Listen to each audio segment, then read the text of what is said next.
Well, it was pilot season, and I had read for a couple things, and nothing was really quite right, and I always do my best. Patricia Heaton, beloved as Debra Barone, has finally broken her silence on the show that made her a household name, but also tested her limits behind the scenes. You thought Everybody Loves Raymond was all laughs? Think again. There was tension, secrets, personal breakdowns, and hidden truths that never made it to air. What really happened between Heaton and her castmates? Did the success come at a personal cost? And what secret did she hide throughout filming? This is the story Patricia Heaton is finally ready to tell. Backed by first-hand accounts, inside production notes, and never-before-revealed moments, we're peeling back the laugh track to reveal what was really going on. Get ready. The truth changes everything. The set everyone wanted in on. When most people think of Everybody Loves Raymond, they remember the bickering in-laws, the sarcastic one-liners, and the familiar coziness of a suburban home where chaos never strayed far from the kitchen table. But what happened behind those scenes was just as gripping as anything the cameras caught. The set of Everybody Loves Raymond wasn't your typical sitcom environment. It was a crucible of personality clashes, secrets, and moments of unexpected vulnerability. To begin with, the cast had a unique dynamic. While Ray Romano often played the nervous husband on screen, behind the scenes, he was laser-focused on getting the story right. As co-creator, he worked closely with showrunner Phil Rosenthal to mine real-life family disputes for material. Many scenes that fans laughed at were actually pulled directly from arguments Phil had with his wife, Monica. This meant that rehearsals weren't always just about blocking lines. They were about revisiting real emotional terrain, which made the performances feel so authentic. Patricia Heaton, who played Debra, was balancing more than just her character's stress. Unknown to viewers, she was pregnant during the show's run. Since the pregnancies didn't align with Debra's storyline, producers went to great lengths to keep her condition hidden from audiences. Brad Garrett was one of the most amusing among the cast of the show and carried one of the most dubious behind-the-scenes secrets. At the beginning of this show, he quietly battled alcohol addiction. He would later admit that he was what many referred to as a high-functioning alcoholic, which meant that he hid the habit from almost all the people at the set. He would go on stage often under the influence of alcohol, trusting his instincts as a vaudeville performer to carry him through. But even the best timing couldn't disguise the internal struggles he was fighting. Luckily, he decided to confront those demons early in the life of this show, and his sobriety only added another layer of personal victory to all of his Emmy-honored performances. The rehearsal process itself was more intense than most people believe. Mondays were script readings, extensive revisions stemmed from the reactions of cast and producers, and Tuesdays and Wednesdays were rehearsal days, while Thursdays were for camera blocking. Finally, Friday would arrive, the real thing, taped in front of an audience. Those days were filled with long hours of pressure work, especially for Heaton and Garrett, who had to swing their performances from the dramatic to the comedic within the span of an instant. Sometimes the laughter of the audience became the vitality that nourished the actor through fatigue and tensions backstage. And then there were those emotional beats that no one could have predicted. Heaton made it through rehearsal for the last episode before falling apart. It was simply too much to hold in after a 9-year run. Her tears delayed the taping until she could regain her voice, an unplanned wrinkle that showed just how entwined the cast was with the world they had created together.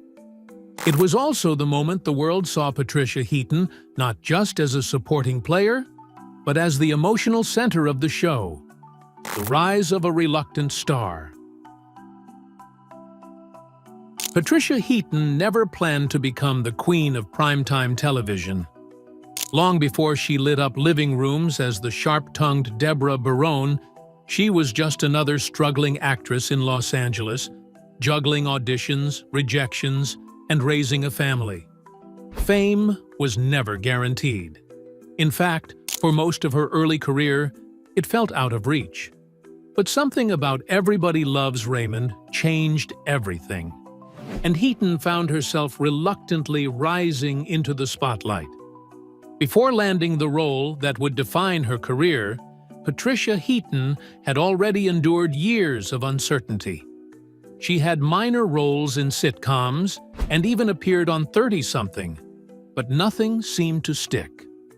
By the time the Raymond pilot came along, Heaton was a working mom with children and bills, not someone with time to chase fame. Yet her chemistry with Ray Romano during auditions was undeniable. She wasn't just reading lines, she was matching him beat for beat, grounding his neurotic charm with a dry wit that felt effortless. Still, getting the role wasn't a guarantee. CBS initially had someone else in mind, Maggie Wheeler, who many fans recognize as Janice from Friends. Wheeler auditioned for the part of Debra and was a serious contender, but producers ultimately decided she wasn't the right fit. Heaton's mix of maternal warmth and biting sarcasm won them over. It was the perfect blend for a character who would have to survive an overbearing mother-in-law, a clueless husband, and frequent chaos from her in-laws. When the cameras finally began to roll, Heaton was immersed in the character and was not out to achieve fame. She would tell everyone that she was more into delivering true performances than making a brand. At times, she found fame uncomfortable. She played no Hollywood game by posing for the paparazzi or chasing the limelight.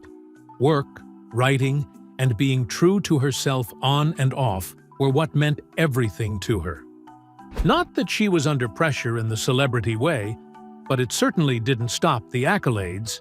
Heaton was up for Emmy Awards every year from 1999 through 2005 for her performance throughout the 9 seasons. She bagged the award twice. While a lot would have turned the recognition to fighting for larger roles or magazine covers, she took a quieter path instead. But it wasn't always that easy. Fame led to scrutiny. Heaton's conservative views often clashed with her fellow cast members and with Hollywood's usual liberalism. She has said that there were moments of tension there with Peter Boyle, who played Frank Barone. While they had deep respect for each other, the two didn't always see eye to eye. However, as true Raymonds, that is where the humor came in, and they could gently rib each other instead of engaging in bitter arguments. When Boyle died in 2006, Heaton commemorated him publicly, which proved their relationship went beyond mere politics.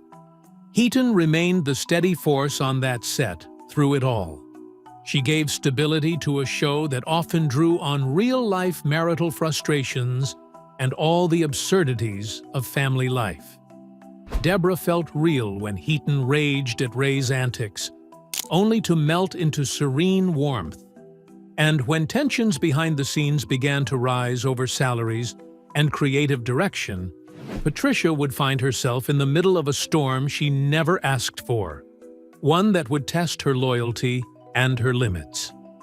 What happened next would reveal even more about the quiet strength behind the reluctant star. Heaton's hidden battle. At the height of Everybody Loves Raymond's success, the laughter on screen masked the personal battles unfolding behind the scenes, none more quietly devastating than the one Patricia Heaton faced. Audiences saw her as the composed, clever Debra Barone, always ready with a sarcastic comeback.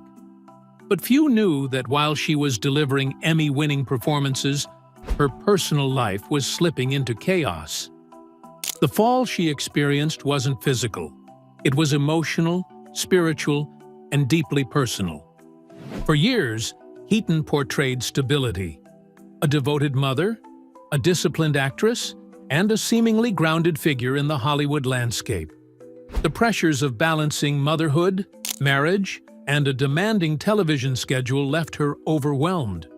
Late nights on set and the isolating nature of fame compounded the stress, and alcohol offered a deceptive escape.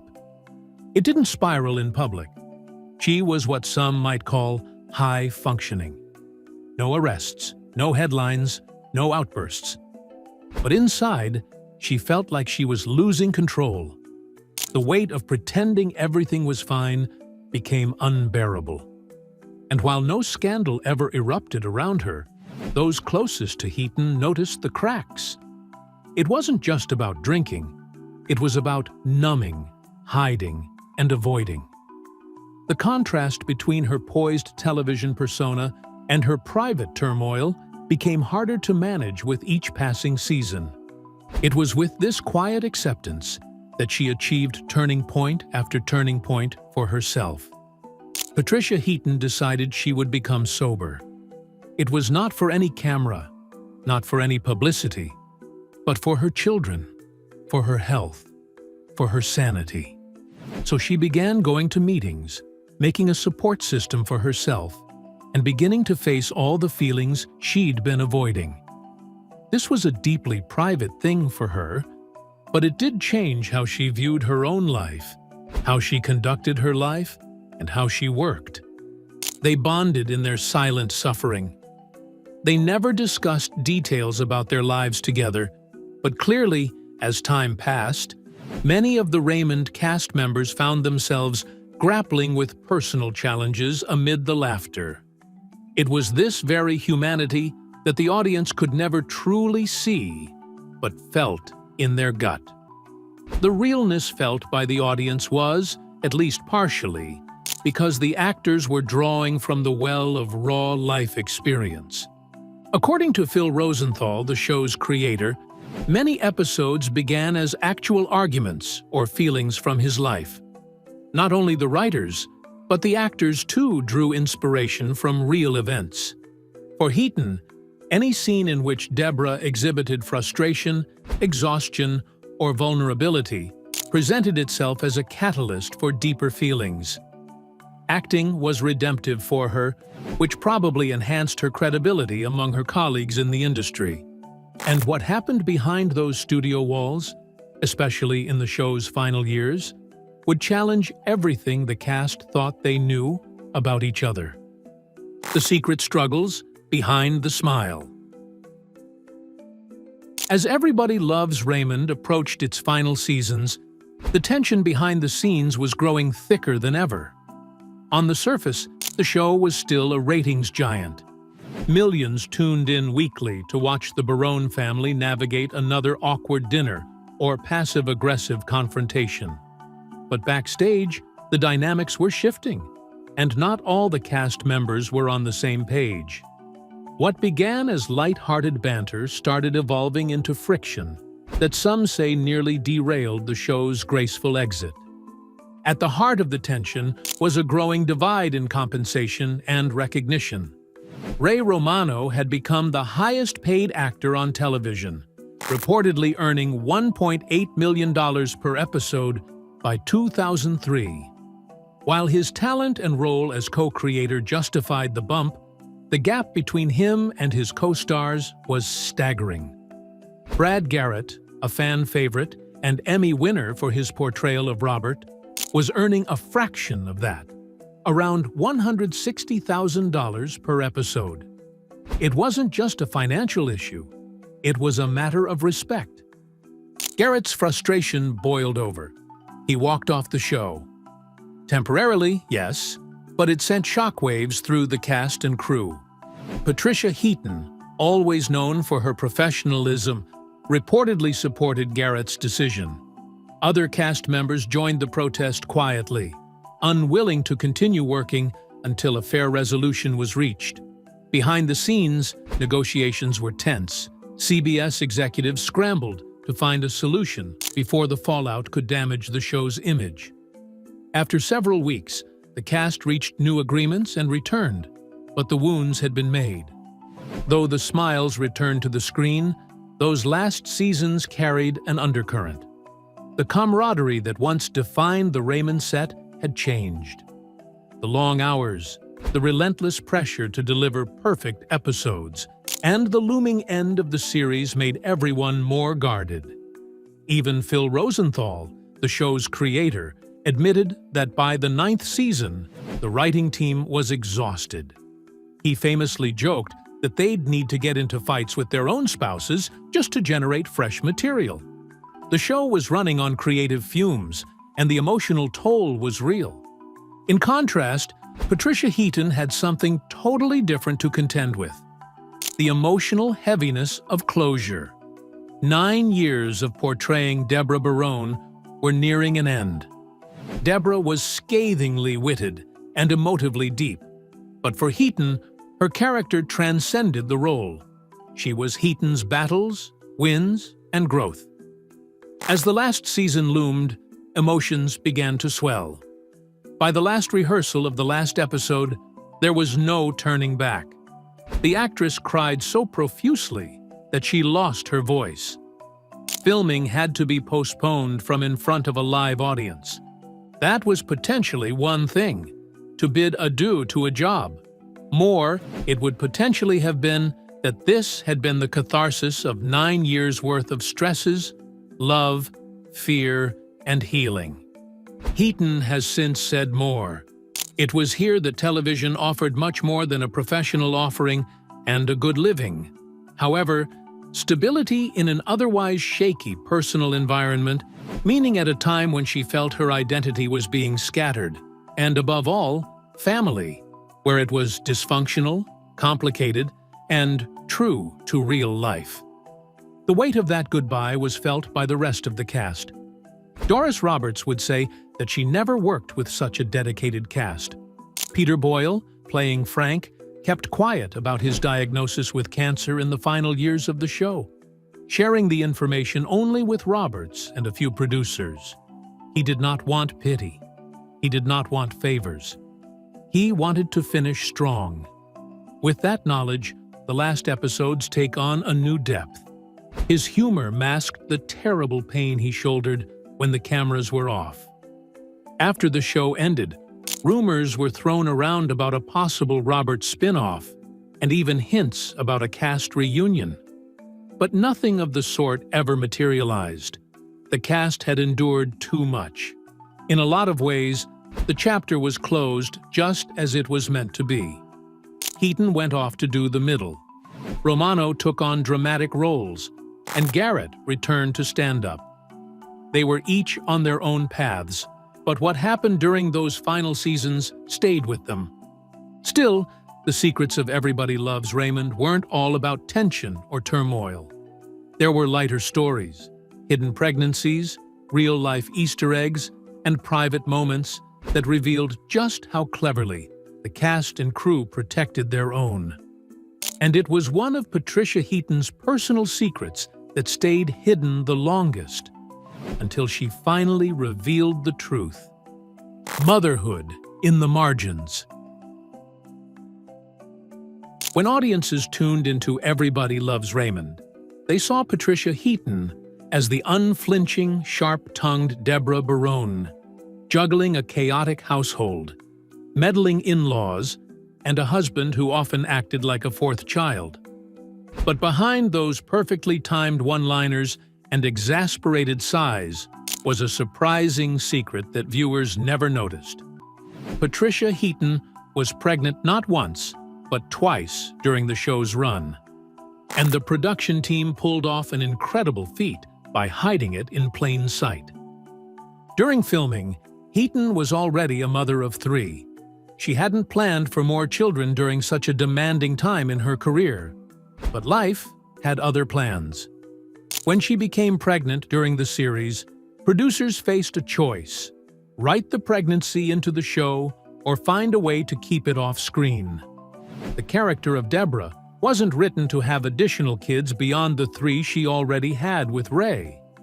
Changing that would disrupt the carefully crafted family dynamic central to the show's success. So, the team decided to keep Heaton's pregnancies out of the storyline altogether. And that decision led to some of the most creative staging in sitcom history. Camera crews began using clever tricks to conceal Heaton's growing baby bump. She was often placed behind kitchen counters, large furniture, or carefully positioned props like laundry baskets and oversized handbags. Wardrobe shifted too. Debra's typically tailored outfits were replaced with looser, layered clothing designed to mask her changing figure. Even blocking, the way scenes are physically staged, was reworked. Heaton was guided to sit more often, or positioned so that another character could partially obscure her from the camera. All these efforts were so integrated into the routine that most audiences were oblivious to what was going on. No rumors, no headlines, and no awkward shifts in storylines. A testimony to the work behind the scenes of all involved, from the director to the costume department to Heaton herself, who kept hitting that same mark, the emotional ranges and intensity that fans were used to from her. It's a stressful endeavor. Hiding a pregnancy in front of a live audience on a multi-camera sitcom added a level of pressure that Heaton didn't anticipate.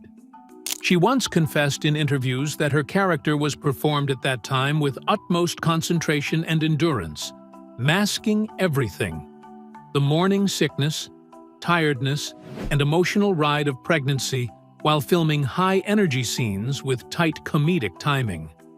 What was all the more amazing was that it was not the tabloids who had left the original studio audience, nor any of the die-hard fans who caught on to the televised show. Only years later would Heaton openly confirm what she went through and how she managed to strike an incredible balance between the two worlds. And thus, she won new respect from colleagues and fans, not just as an actress par excellence, but also as a working mom who kept showing up, giving her all, and protecting her privacy without ever asking for special treatment. Her ability to separate real-life motherhood from the character she played added depth to Debra's authenticity. Although Debra wasn't written to be pregnant, every moment of the scene was informed by Heaton's off-screen experience as a mother. That subtle depth is part of what endowed the character with such endurance. Viewers could feel that there was real weight behind her frustrations and her warmth, without totally knowing the whole story. But that wasn't the only part of Patricia Heaton's life that was carefully concealed. Just a few years after the show wrapped, a surprising legal battle put her name back in the headlines. And it revealed a different side of the actress, one that had nothing to do with scripted lines or sitcom laughs. The lawsuit that shook her image. Just when it seemed like Patricia Heaton had mastered the balance between stardom and private life, a surprising headline shook that carefully maintained image. In 2009, 4 years after Everybody Loves Raymond ended, Heaton found herself at the center of a legal dispute that raised uncomfortable questions, not about her performances or public politics, but about how she treated those closest to her behind the scenes. The lawsuit was filed by Jennifer Lee, Heaton's former personal assistant. Lee alleged that she was not properly compensated for the hours she worked, claiming unpaid wages that totaled only $742. It wasn't the amount that grabbed attention, it was the principle. In California, labor laws are strict, especially when it comes to hourly employees working overtime. And the claim that a Hollywood star had violated those rules, even unintentionally, turned a relatively small dispute into a public spectacle. According to the filing, Lee said she had worked long hours beyond what was agreed upon, often being asked to complete tasks that stretched far into evenings and weekends. She claimed she wasn't given breaks or paid overtime, and the compensation she did receive didn't reflect the hours she had actually worked. The case, while modest in scope, hit a nerve because it challenged the public's perception of Heaton as a fair, grounded, and morally upright figure. Heaton's team declined to speak extensively on the matter, choosing instead to let the legal process unfold quietly. But in Hollywood, even silence becomes its own kind of story. Speculation began to swirl. Was this simply a clerical oversight, or a symptom of a deeper issue in how stars manage their personal staff? Some industry insiders defended Heaton, calling her professional and respectful, while others acknowledged that mismanagement between talent and their private employees happens more often than the public realizes, especially in a world where personal assistants often blur the line between professional and personal support. What made the moment more jarring for fans was that Heaton had spent years publicly advocating for conservative, principles-forged causes. She spoke often about faith, family, and personal responsibility. For some, the suit felt like a dissonance with all those values that she so proudly projected. Others reflected it as a reminder that even celebrities, who appear polished and principled, were just human, fallible, and blind as anyone else. There is no record of the lawsuit becoming a long, drawn-out court case. It settled as it usually does, quietly away from the prying eyes of the media and out of the public consciousness. But for Heaton, it is a cautionary tale. Celebrity status is in no way immune to labor laws, nor do employees who work increasingly under private cover necessarily operate with the kind of immunity if something goes wrong. The legal system of California ensures that even household staff will be able to seek redress if they feel that they have been aggrieved, no matter the stature of the employer involved. This lawsuit also changed the public's perception of Patricia Heaton. Up to that point, she was a mostly sarcastic and beloved TV mom, and a conservative voice in Hollywood who stood against the prevailing liberal paradigm. But all of a sudden, those who watched would remember that Heaton's life had real tensions, power dynamics, and personal conflicts that would never be seen in a sitcom script, just as there are in the life of her character, Debra. Quite a contrast with the poised persona that managed to keep 2 pregnancies secret while her hit show ran. No props would be used to help mask this truth. The lawsuit did little to perturb Heaton's career. After the court battle, she returned to television, most noticeably as Frankie Heck on The Middle, which almost seemed to be insulting to the great actress's every failing as a mother. Television viewers continued to tune in, seemingly willing to separate the performer from the controversy. Good for her, it did not help define her public persona or change any of the work she was doing. But this time, it wasn't legal drama or pregnancy rumors. It was something even more vulnerable: her journey toward healing from a private, lifelong struggle. Legacy, rumors, and one last message. Patricia Heaton had long been viewed as a woman who had it all together: an Emmy-winning actress, a devoted wife and mother, and a rare conservative voice in a famously liberal industry. But in 2020, well after Everybody Loves Raymond had ended and her follow-up sitcom The Middle had run its course, Heaton made a startlingly personal confession. She had battled a hidden dependency on alcohol for years, and almost no one saw it coming. In a candid interview and a string of Instagram posts, Heaton opened up about her decision to give up alcohol after realizing that her drinking had quietly begun to take control of her life. For years, she said, it had been a background habit: wine at social events, cocktails to unwind, and the occasional glass to celebrate a long day's work. But at some point, the occasional drink became routine. Then it became necessary. Eventually, it became a problem. She described one turning point during a dinner party. She had poured herself her usual and suddenly wondered if the alcohol was doing more harm than good. It wasn't a dramatic crash or an intervention scene. It was a quiet realization that her health, focus, and clarity were slipping away. She wasn't the life of the party anymore. She was someone struggling to stay in control, and it scared her.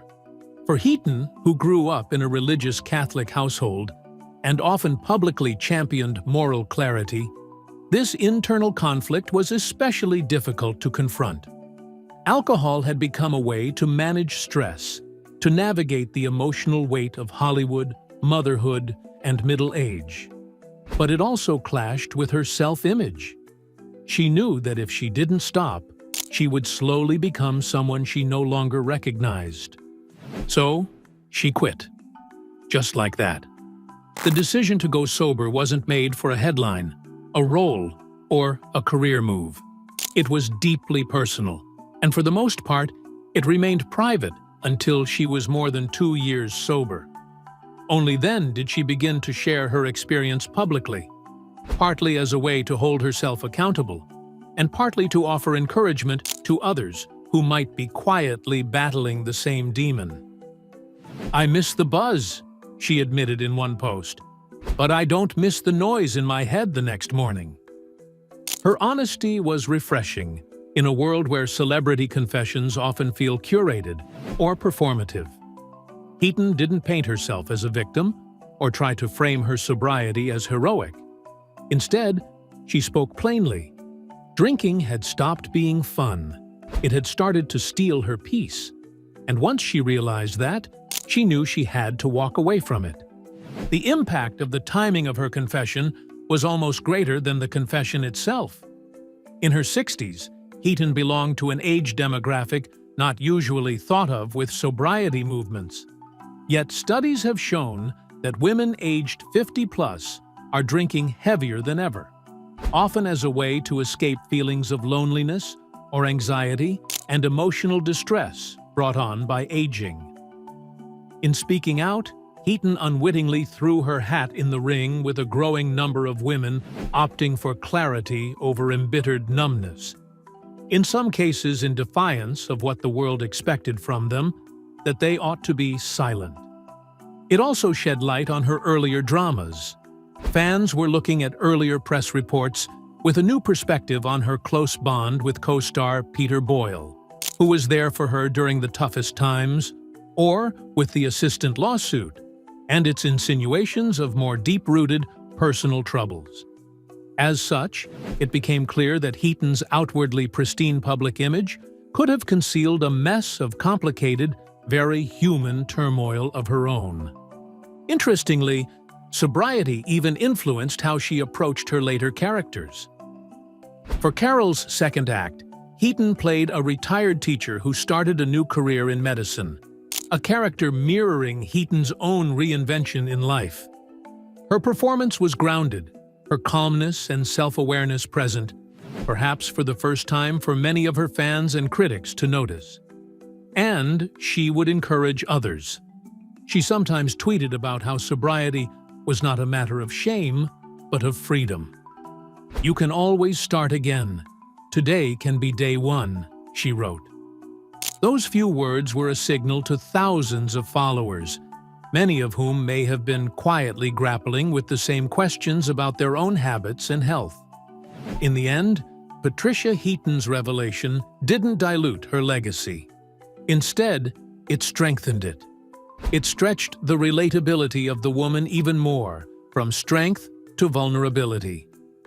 Everybody Loves Raymond may have seemed like the perfect sitcom, but behind those closed Barone doors were real-life stories that reshaped the people involved forever. What surprised you most about Heaton's behind-the-scenes experience? Do you think the show could have survived in today's Hollywood climate? Let us know in the comments. And if you love deep dives into the untold stories of your favorite stars, don't forget to like, subscribe, and tap the bell so you never miss a reveal. And keep watching. The next video on your screen takes you even deeper into the Hollywood truths no one expected.